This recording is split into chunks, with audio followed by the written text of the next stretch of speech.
But sitting in for him, the great Joe Benigno. Joe, thank you very much for coming in, man. Come on. You think I'm not coming in for you? Give it up a golf day. As much. Let me tell you something. It took me 10 minutes to realize just how brutal commuting here is. It took me 10, and that's the easy part is coming here. Right. The hard part's going to be getting home. I know. You got to time everything perfectly. But how you doing? You good? Depends. I mean, I'm not happy with the Mets. But the Mets are a disaster. They're a disaster. They got no pitching. I mean, look, even if Verlander is Verlander from last year and he pitched great yesterday, even if he is, the pitching is in shambles. That's the problem. Shambles. And what's pissing me off, and we'll get more of the Mets because they're still in the middle of a game against the Reds. 4-0 they're losing. They're probably going to lose. They're facing the Reds on a bullpen day, and they have done nothing offensively. So despite Kodai Senga giving up the 4 in the first, which was annoying, and he has settled in, the offense can't do a damn thing against the Reds bullpen on a bullpen day. Well, first of all, okay. All right, you got Beatty up, you got Alvarez. It looks like you really got something with these guys. Alvarez is coming on. Beatty's been pretty good, okay? Bring up Mauricio. Get rid of Guillorme. I've had enough of Guillorme. Okay, I've had enough. I know you got a double last night. Big deal. I've had enough of Guillorme. I've had enough of Escobar. Even Marte, because Marte doesn't look like the same guy. Hasn't been the same guy at all. I mean, even defensively, he's not the same. He's not getting to balls he would eat up. Nope. I'm bringing Mauricio up. I'm bringing Vientos up. I put Mauricio at second. I put McNeil in right field. And let's go. Yeah, well, they may have to inevitably, especially the way Vientos and Mauricio hitting in the minors. But the pitching sucks. It was nice to have Verlander pitch well last night, but they're on the verge of losing another series to a bad team. They have not won a series since the L.A. series, which was like 3 weeks ago. And we were all pumped up. They go out to California. They win, 7 of the first 8 out in California. Yep. You're all pumped up. And, they lose the last 2 games to the Giants. But you say, okay, well, 7-3 road trip. And it's all just falling apart. It's been all downhill since. But the big story was last night your basketball team survived. They survived. It did not look that way early in the game because Miami defensively in the first half did an excellent job, even though they were missing all their open threes. And Julius was bad Julius. But then we had the full Julius Randle experience because to his credit, and it really started with him on the bench with Obi Toppin early in the second quarter. But he ended up putting together a tremendous game. But to me, Jalen Brunson, I'll save for you because he's your guy. Quentin Grimes, 48 minutes on one leg, forcing a turnover on Jimmy Butler, which I thought was like the play of the game. Well, I thought it was that sequence when Barrett went to the basket and missed that layup and Hartenstein slammed it home because they were only up 2 at that point. That was a monstrous play. And then the next sequence is like you said, Quentin's Grimes is a little banged up and he takes the ball away from Butler. That was the sequence that saved the game. They allowed Miami back into this game. It looked like the Heat had a chance to steal this game 5. And Jimmy Butler, who was not great yesterday, made a huge mistake on that layup attempt because he went over, which gave Hartenstein that room to have that putback dunk, which you're right, was a monstrous play. But Quentin Grimes, who is hurt, he just came back from injury, playing 48 minutes. Now, Jalen did the same thing. We all know how great Jalen Brunson was. God. But I thought Quentin Grimes playing 48 minutes last night and the defensive effort that he had. Jimmy Butler had his worst offensive game in the postseason.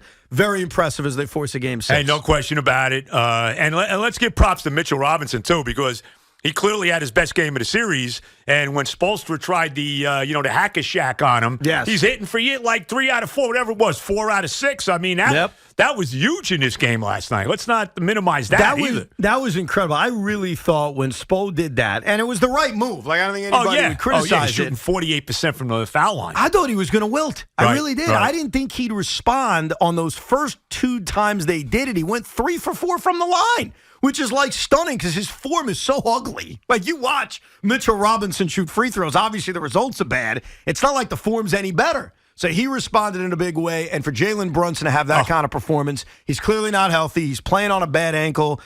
He is this basketball team. He is the soul of this basketball team. Look, he is one of the look, when they signed Jalen Brunson, I'm like, okay, Jalen Brunson, he's a nice player. This guy, forget the fact that he's the best point guard they've had since Clyde Frazier. I mean, there's nobody else. You can give me Derek Harper. You can give me Doc Rivers. You can give me Michael Ray Richardson. You want to give me Stephon Marbury, please. But he's the best point guard they've had since Clyde Frazier. And he's one of the, let's be real, he is one of the great, he's on his way to, I should say, it's only his first year, but he is on his way to one of the great free agent signings in the history of New York sports. Well, he's doing two things. One, by the way, home run here for the Reds. Oh, great. Spencer Steer, heard of him? No. I did. No, until when was the first game of the series? Monday. Then I heard it. That's when I heard Spencer Steer. Yes. Right. So they're losing 5-0 in the Terrible. fifth inning. Jalen Brunson was always kind of in the shadow of Luka. He had those two postseason games a year ago in which he stepped out of the shadow and played real well in the playoffs. Jalen Brunson as a lead guy, and to me, watching the Knicks every day, you can give me every number you want about Julius Randle. Night to night, their best player was Jalen Brunson. Night to night. Not even close. But the second thing Jalen Brunson has proven that I did not know from his days in Dallas, I'm not even sure he did this in his days in Dallas, but we've learned it here, is he is the unquestioned leader of this basketball team. No, unquestionable. And there are great players, not to name names, there are great players who are not leaders. There are great offensive players who are not leaders. There are 7-foot gentlemen who can shoot from anywhere on the floor, but guess what? They're not leaders. Jalen Brunson, and he's proven it since the moment he's gotten here. He proved it last night. He gave the team like a big speech on the airplane up from Miami. Right. I heard they had, and I heard this after the game. I don't know if you heard this too. Apparently, there was a big shouting match between the coaching staff and the players after Game 4. Interesting. I heard that last night. Well, the shouting match should be this. You guys didn't try hard enough. well. Because that was the thing that was so remarkable about Game 4. There were moments where the Knicks were not trying hard enough. Julius Randle was speaking the truth after the game when he said maybe we didn't want it enough. You didn't. Well, let's play that way. Let's look at the series. They lose Game 1. You know how I feel about losing Game 1 at home. They've never won a playoff series. When they lose Game 1 at home, they're 0-7. They come back. They barely win Game 2 without Butler playing. Right. Game 3. Let me tell you right now. Oh my God. I made one of the worst decisions in my life. By watching the game and not going to golf or So here it is. It's like 80 degrees on Saturday. I mean, it can't be freaking nicer than it is. No, my team's in the second round of the playoffs. Game 3, I got to watch the game. And I knew I'm watching the game with my wife. 3 minutes into the game. 3 minutes. Okay? Forget about the last 2. Oh, the last 2 minutes of a game, yeah, okay. 3 minutes into the game, I turned to my wife. I think they were down 13-6. I said, this game's over. What? They're done. They're losing by at least 20 today. Yes. And they were never in the game. Never. And then Game 4, it was one of those I call, they're giving you the illusion. But they're not in the game. That they were in the game. No, I completely But they never agree. were. And I've always said that as a big NBA fan. Oh, you can only watch the last 2 minutes. It's all you need to do. Right. There are certain games where that's true. No question about it. But there are plenty of games where it's not true. Where I could tell you 5 minutes in, this team has no chance to win. But what I couldn't get over about 3 and 4 was the effort wasn't there on a consistent basis. At all. And that started with Julius. That was my biggest knock on him. Now, Randle yesterday, here's where I'll give him credit. He played overall really well. He did. But there are points in the game in which you scratch your head and say, what the hell are you doing? I think you got to get Randle out of here. You want my feeling on it? Long term, yes. I'm not a big Randle guy. How many bad, let's be honest about this last night. How many brutal not just him. Yeah. How many brutal turnovers did the Knicks have in this game last night? Yeah. I didn't see the exact number, but it was a lot. They turned the ball over 18 times last night, which is tough to win when you do that. Exactly. And here's the other thing about Randle. He never has seen a bad shot he won't take. Yes. Never. Yes. And when he starts forcing it and going 1-on-5 and all, he makes me nuts. Now, he has games. Like you said, he played well last night. Yeah. There were times in which you will bully guys around, which is great. It's not all bad with Julius. I call it the Julius Randle experience, where there's going to be the horrible, there's going to be the great, and you go back and forth. I agree with you long term. He's probably not a part of this team. He's not a lead guy in a championship team. No. And he's not Brunson. Brunson's better. Dude, the lead guy on this team, and I think it's been clear in the regular season, is no doubt. Is Jalen Brunson. No question. I don't care what the stats say. The only thing I'll say about that, as good as he is, I don't know if he's a lead guy at a championship team. I don't know that. Yeah. Now, he's terrific. And I'm not ruling out that he could be if you had the right number 2 guy. I'll say this. Last night was a must-win game, and Jalen Brunson performed like that great superstar player, no doubt. Especially playing 48 minutes. In this age, in this modern NBA of rest days and minutes restrictions, and he's a guard who's not a big guy. No. Like Jalen Brunson playing 48 minutes and Quentin Grimes is insane. I mean, all you need to know is, I couldn't believe it when they announced it on the broadcast last night, the great Iron Eagle, by the way. Oh, thank God for that. Oh, The last time the Knicks I don't like Jimmy Jackson, though. He's terrible. Yeah, even Ian can't make Jimmy Jackson good. Because Ian can make anybody good, right, but not Jimmy Jackson. Now you know how I feel when I watch them play. It's not exactly Ian and Charles Davis doing football. No, okay? I understand. But thank God for Ian. The last time the Knicks had two guys play 48 minutes in a playoff game was like 40 years ago. Yeah. Clyde Frazier and Jerry Lucas, 1972. That's insane. Right? Think about it. Like you would have thought at some point in the 90s during those great runs that they were on that would have happened. And yet last night in Game 5 they had to have, we saw it from one guy who's still a really young player in this league in Quentin Grimes, and Jalen Brunson, who's playing on a bad ankle. Yeah. And he played 48 minutes. Yeah. Brunson's phenomenal. Yeah, he's got it. You know, he reminds me a lot. He's more physical, I think, than Allen Iverson. Right. But he's got a lot of Allen Iverson in him because he's just completely fearless. He's unafraid. That's it. He's unafraid. Yep. The other thing I got to say is it's bothered me for years about how dirty Giannis is. I think Giannis is one of the most dirtiest players in the league. And I've got my reasons, obviously. Well, they went out very unceremoniously, huh? They sure did. And look, F Giannis. But this Bam Adebayo, who I have great respect he's a good player. He's a very good player. How many freaking guys does he have to hurt in this series before we all start to just ask the question? What's he doing? Is he dirty or not? He belted Randall in his eye minutes into the game. Right out the gate. And go back, and I apologize for not bringing this up a few days ago. Do you remember in Game 4 when he stood on Jalen Brunson's ankle? He stood on it. Yeah. Like he was doing a balancing act. Well, can I tell you this? Okay, and this is for both teams. The officiating in this series has been horrific. I mean, and I'm not just for the Knicks. It has been brutal. No, both ways. Every time I come, there's an offensive foul. There's this, there's that. I mean, come on. Can we just let these guys play basketball? Terrible officiating in a series. It's been iffy. But Bam is injuring Knicks day after day after day. And I think sometimes I want to lean towards it happens. It's basketball. It's a physical game. Things happen. But after a while, you start to say, is this guy dirty? Yeah. And I think certain guys have reputations of not being dirty, so we just kind of brush it aside and say, it just happens. It's a coincidence. But think about how many ankles Bam Adebayo's injured over the course of a 5-game series. He's injuring the Knicks on a nightly basis. And so I think it's fair to look at him and give him credit for the way he's playing. He's a good player, man. He's been fantastic. No question. I'm not questioning him as a player. No. I'm just questioning if he's dirty or not, because he's been dirty in this series. He has. It's just the reality of it. All right, so as a non-Knick fan, because I think they're still. I'd be shocked if they win tomorrow. I got to tell you, that's me. Right. Okay. But as a non-Knick fan, how do you see it now? They have a great shot. You get a great shot. You say. Absolutely. I'll tell you why. And I said this before Game 5. Tell me why. When you're down 3-1, but you got 5 and 7 in your own building, it is not as daunting as it sounds. No. Win Game 5, protect home court, which Golden State did, which the Knicks did. Now you got to steal a game on the road. You steal a game on the road, you have a Game 7 in your own building with that other team having lost back-to-back games, including a game in their own arena. The other thing is... with that said, though, I still would not, I still feel very nervous. Game 7, that doesn't mean they're winning. No lock. No lock. No, Listen, I saw my team down 3-1 come back and lose a Game 7 in their own building. Like, it doesn't mean you're an automatic to win it. But last night, one of the things that hurt Miami, and this is not a credit to the Knicks, this is just the reality of the NBA, is that Miami missed a lot of open threes. Lots. A lot of open threes. Yep. And you wonder if those shots don't fall in Game 6.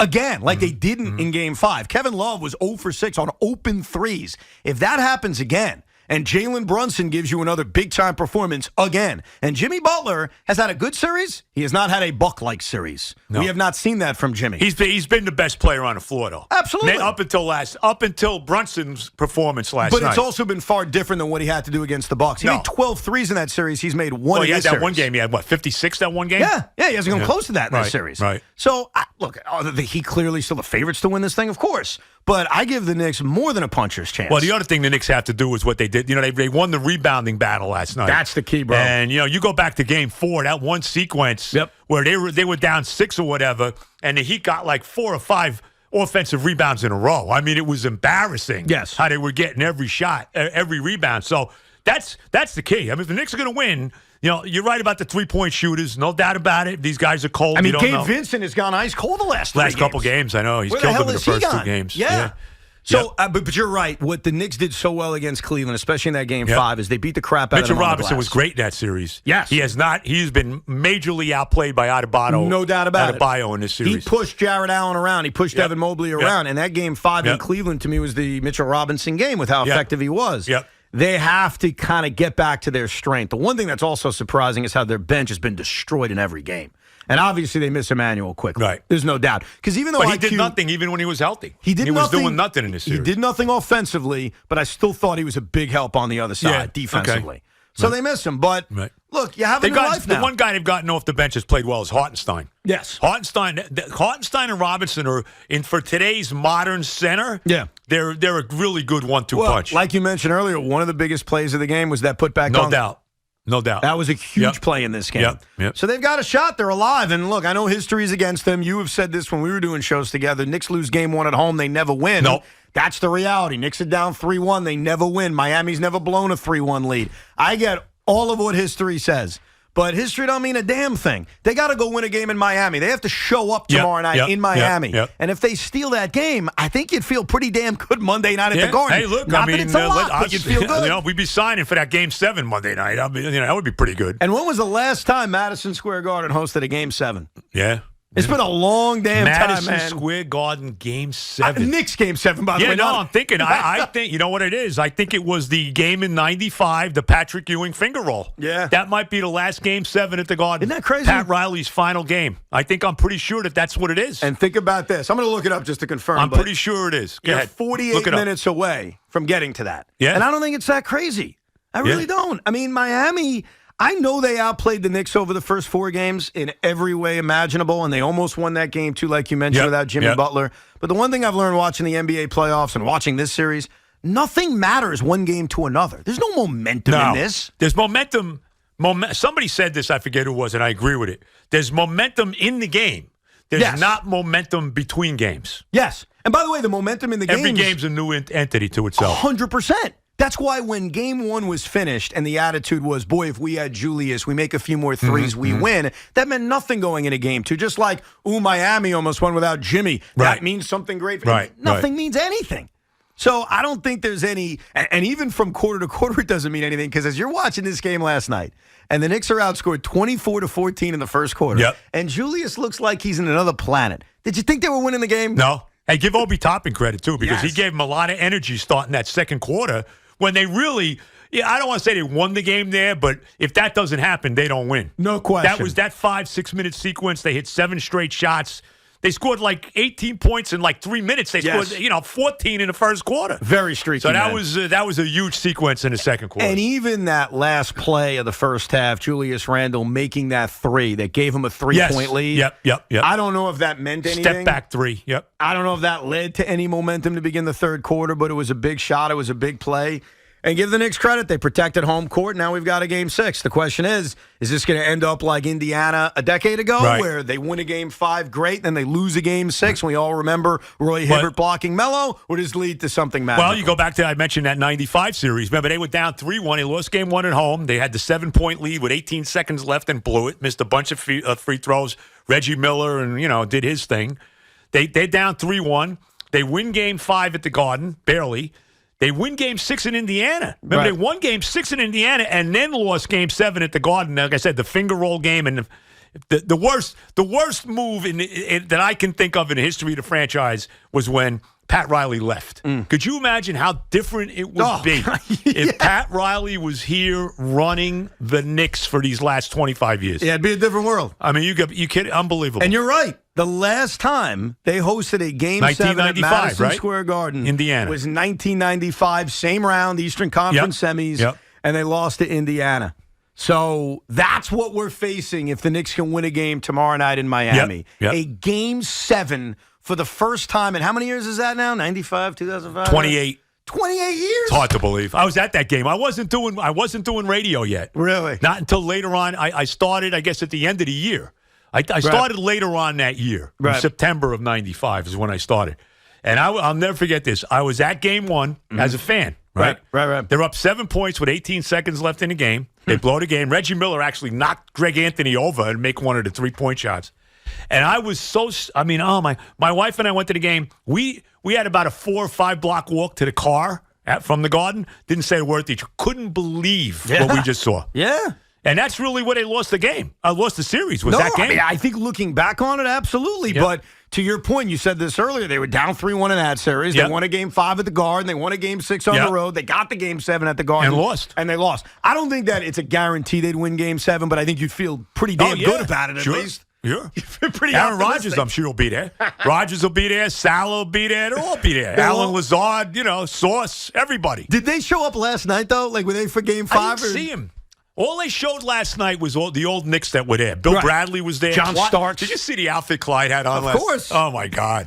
John Starks, well, he's been cheerleading. And Sprewell. Yes. Those are the guys I saw last night. That's what they showed on TV. I don't know if in the arena they showed anybody else. I don't know. But Maybe. I'm curious, did the Jets say, they're down 3-1, we'll give it a pass? Maybe. We're going to wait. Well, they'll be there for Game 7. These guys will be there. Oh, Game 7 at Madison Square Garden with the Knicks playing for a chance to go to the Eastern Conference Finals? Like, what planet are we on? Yeah, I know it. And it's crazy to think about. Unbelievable. And I'll tell you right now, let me ask you this while we're talking about that.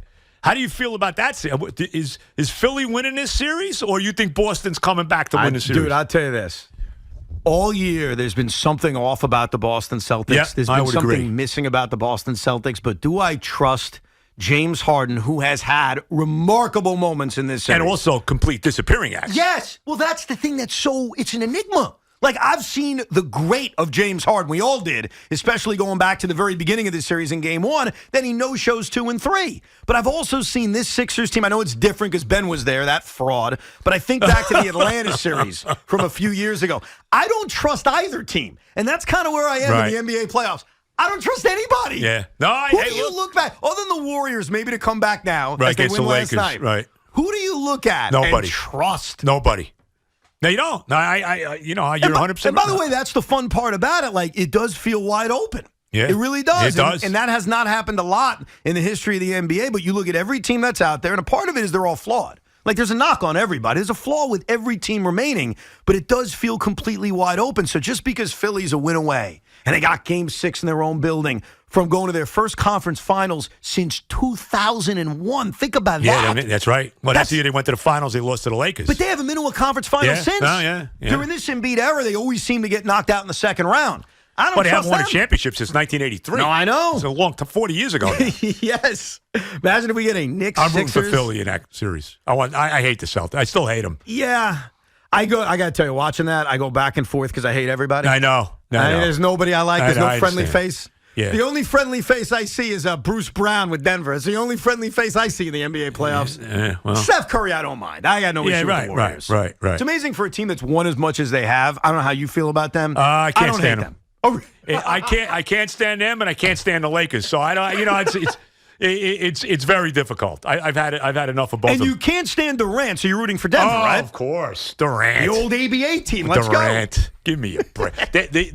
Like you said it before. Yeah. The quintessential non-leader. Hey, listen, man. That's Kevin Durant. I want to follow. Okay. Yes. Don't ask me to be the lead guy in a championship team because I can't do it. And I only say that not to put shade on him or take shots at anybody. It's more Jalen Brunson's more than just a really good basketball player. Right. He's more than just the best point guard you've had in a long time. He's more than that. He's more than dropping the 38 or 39 he scored last night. He's the unquestioned soul and leader of this team. Yep. And you need that. Kind of like what Jimmy is for Miami. Yep. The unquestioned leader of that team. No doubt. And one other thing, too, that I'm so happy about this from my basketball team's perspective. They are wearing the white uniforms every game at home. They are. Thank you so much. I mean, somebody woke up and said, wait a minute. This is Knick playoff games. We wear white at home. Unlike the Celtics. Bill Russell just passed away, okay? He's got to be spinning that they are wearing these stupid, what are these uniforms? This is the Celtics. You got to wear white at home. What is that? And then they on the road, it's like the Jets. They got to wear these black and green nonsense. I know this is the opposite of what you're saying. Very aggravating to me. Did you watch the Warrior game last night for any considerable amount of time? No. After the Knick game, I was pretty much down. I don't blame you. It's late, man. I'm struggling to get through done. these. So everyone in the crowd in Golden State and San Francisco are wearing these gold T-shirts for the Warriors. Right. And it matches the Laker jerseys. Oh, I know. They're almost the same. I'm like, It's killing me that it looks like the entire crowd is rooting for the Lakers. No, I am so thrilled. I mean, with the way it is with the NBA, with the uniforms now, that the Knicks have worn white every game at home, I'm thrilled about that. I got to tell you. We'll see if they get to do it one more time. Let's hope so. On Monday night. We'll get your calls about that. We'll rip the Mets at some point, or we're getting their butts kicked in Cincinnati against the Reds. The NFL schedule is leaking out. Plus, I'm not sure if you've seen this yet. We will give you the debut of one of our great midday callers, Artie from Brooklyn. Oh, I did see. You know what? On TV. Joey and Clark sent. Actually, didn't send it to me because I got my what I call my smartphone. Yes. But anyway, he sent the link to my wife, and she's showing me. Oh, you did see it? Yeah. Okay. Who was that? A TV show? It was Steve Harvey on ABC. Oh, that's right, Steve Harvey. Yeah. That's what it was. We'll play some of it and discuss it a little bit later on. Of course, numbers 877-337-6666. Joe B sitting in for Craig on this Thursday.